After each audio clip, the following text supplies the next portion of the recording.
Hello and welcome to From the BOLN. This is the rapid reaction to Wolverhampton Wanderers 2, Burnley 3. 2 goals from Zian Flemming put the Clarets ahead in the first half before Wolves fought back. Burnley seemed to be holding on for a draw until Lyle Foster grabbed a stoppage time winner. Back-to-back wins for the Clarets, successive wins for the first time since 2022 in the Premier League. The Clarets are out of the bottom three. They're in that pack at the bottom end of the mid-table range. It's a big, big win. I'm Simon Evans, joined by Paul Woodhouse, Chris Boden and Justin Connolly to rapidly go over our emotions and feelings and analysis of that game. Justin, start us off because that was quite a finish to that game. Yeah, it was, wasn't it? I mean, I thought we were absolutely magnificent until the penalty, and then I thought we were absolutely awful after the penalty. I don't know what we were trying to do in that second half.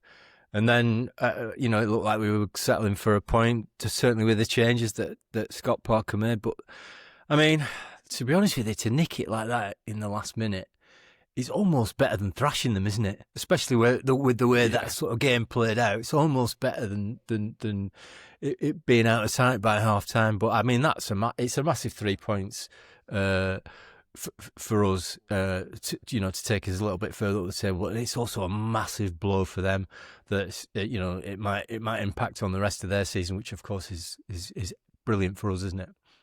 It is, Chris. I mean, that first goal, that opening goal, I mean, that seemed to set the tone for how we played for much of that first half, because it was a beautiful finish from Flemming, wasn't it?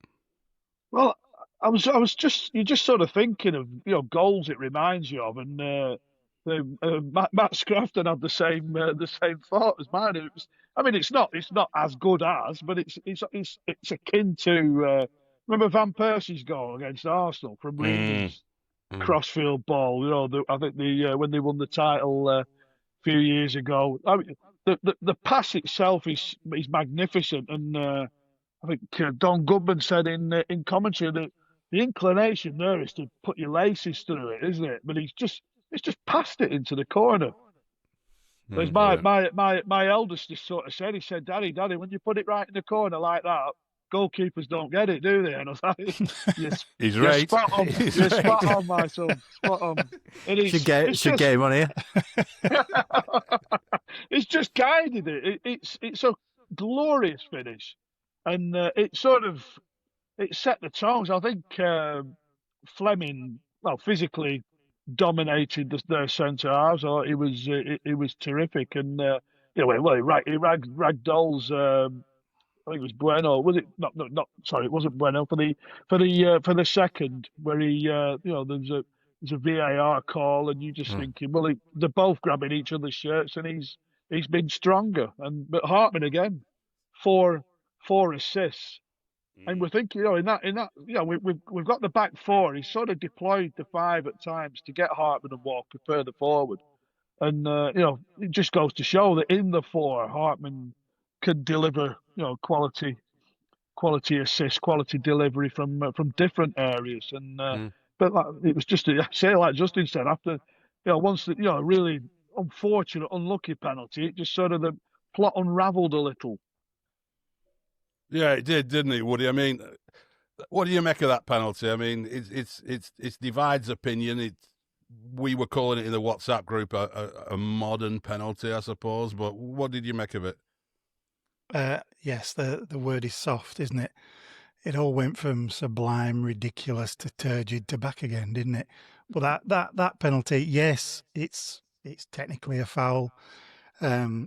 The idea behind intent, like you were saying, Simon, is completely gone out the window because there was no intent there. He didn't actually see him. I'd argue that it may have affected his challenge for the second goal, because that ball that came across, Cullen didn't see his man on his shoulder or didn't quite challenge the same for whatever reason. But yeah, they get given, don't they? They don't get overturned. But had it not been given, I don't think VAR would have given it. So it's a weird one, isn't it? But it seemed to completely change the mentality of the players, and we simply did not get into it from there on in, really, did we? Funny old game. It really was quite bizarre. Yeah, it was. I mean, we played some stuff, Justin, at times in midfield that was really some top class, playing the ball out of the back and some of the passing and movement through midfield without being, a constant threat or anything. But it seemed, until it started to go wrong, it felt such a mature sort of Premier League performance to me. Yeah, I thought we completely controlled that first half, didn't we? There was absolutely nothing. I wasn't worried at all. I thought we could play for 6 months to a year and still not allow them a chance. They didn't. I mean, they were particularly bad, weren't they? But I think we totally dominated the game and played some lovely stuff. I was quite surprised actually because I was expecting it to be another sort of away kind of, risk averse kind of sit back and especially after we got the first goal. But we didn't. We sort of went for it a bit and. You see, I'm not sure about the penalty. It's I don't even know what the rules are about fouls anymore. It's like to me, it's supposed to be in the judgment of the ref whether it's careless, reckless, or dangerous, and I can't see that challenge being any of those things really. I mean, he was a bit late. He did kick the bottom of his foot, but we didn't get an advantage from it, and. Really, collisions like that happen all over the pitch, don't they, at all times? So I don't know. But there are loads of things that happen on a football pitch throughout a game that you can't control, aren't there? And one of them is what the referee does. What you can control is how you react to that situation. And we didn't react to it well at all. I mean, you can't. The guy dribbling across the edge of the box and being able to get a crossing like that for their second goal was just ridiculous.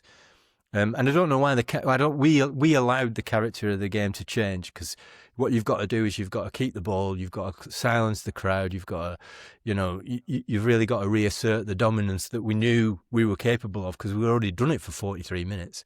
Yeah. No, I agree entirely. I think we let that get to us, and that's on us. That's on us, not the referee. But it's well, credit to it. It is genuinely one of those tough places to go. When the crowd gets up there, it's intimidating. They're a noisy bunch, the Wolves fans, and having had zero encouragement whatsoever, they're down and out. They've lost the game to all intents and purposes, and from nowhere. And completely undeserved. They get this chink of light, and that it lifts the players, it lifts the crowd, and it is a different game. So a former manager of ours used to talk about the feel of a game, and it does change the feel. Is there a bingo effect somewhere? I've not said it. Not saying. He's at Notts Forest now. We've got to stop this. We've got the relegation rivals. We've got to stop the dash thing now. But it's when people. I mean, you were sort of like tongue in cheek in the chat saying, it's an awkward lead. It's 2-0, and it is unbelievable what a goal can do sometimes. But I mean, the defending's poor, isn't it? For the second, we struggled against cross balls at times, but like I said, to then go in the second half, and I thought we were decent for the first 5-10 minutes then, and then almost seemed to think, well, it's a good point there. So if you take the emotion out of it, which Scott Parker will no doubt have done because he's not the raping supporters that we are. We're sort of thinking. These are there for the taking here. We've won this game once, let's win it again. And, points, not a great result having been 2-0 up. But he's probably thinking, very pragmatic, let's make sure we don't lose it. And I think at some stage, there may well be an inkling of an opening for us. And like I say, I was looking at a table of how clinical. I think we've been among the least big chances in the Premier League, but we are very good at taking the big chances when they come. And we've done that today. Just absolutely, from out of nowhere, perfectly weighted pass and a super finish from a player who needs that. I mean, let's be honest. Like, we were sat in that WhatsApp group today, watching that game, slaughtering Parker's negative tactics, feeling really like the game was there for the taking, and we weren't doing it. We're bringing on Josh Laurent. I'm sure plenty of Burnley fans sighed when they saw. Brun Larson, who'd been absolutely terrible and a passenger throughout that game, when he came off and Josh Laurent was the one replacing him and not Chowney after last week's Worldie, like a lot of people are like, okay, we're shutting up shop here. But he's right, Parker, isn't he? You know, a draw for us there is an okay result for us, a disaster for Wolves, who are bottom of the league and can't even beat Burnley at home. And you're always going to get maybe one or two little sniffs. And if you can take them, you win the game. And there it is, Lyle Foster. We've also got to hold our hand up and say every week on this podcast, we, and I include myself heavily in this one, have been bemoaning the fact that we don't have a Premier League quality striker. And Zian Flemming scored 2 goals today, and Lyle Foster's nonchalantly slotted home a winner in the final stages. So really, Woody, to be fair, we talk a lot of bollocks, don't we?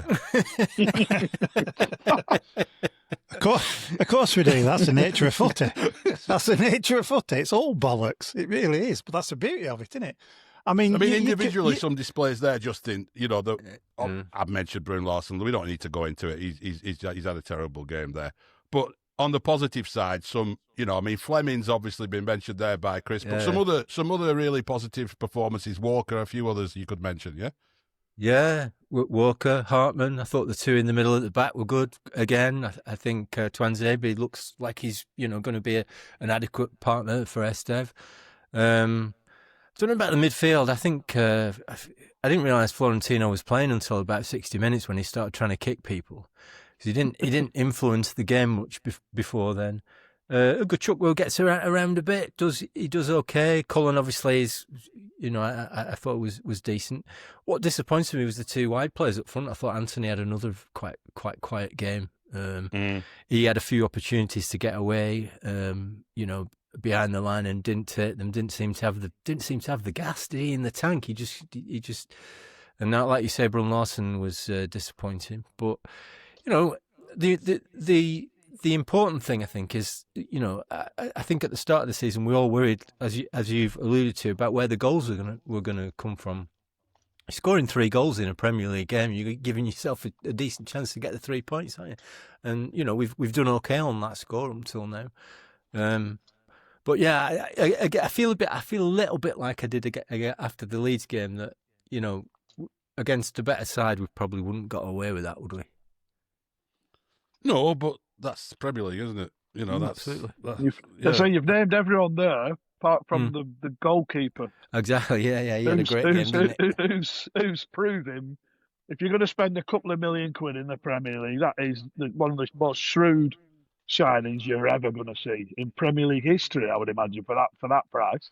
Yeah. The save at the end is magnificent. He's made one in the first half that's he's had to sort of react mid-dive almost. It's behind him sort of thing. But it just seems a really consistent, solid, good professional who's just going to deliver 7 out of 10 guaranteed every week, and every other week he might be 8, 9. If we're getting carried away, 10s here and there. But he's been magnificent.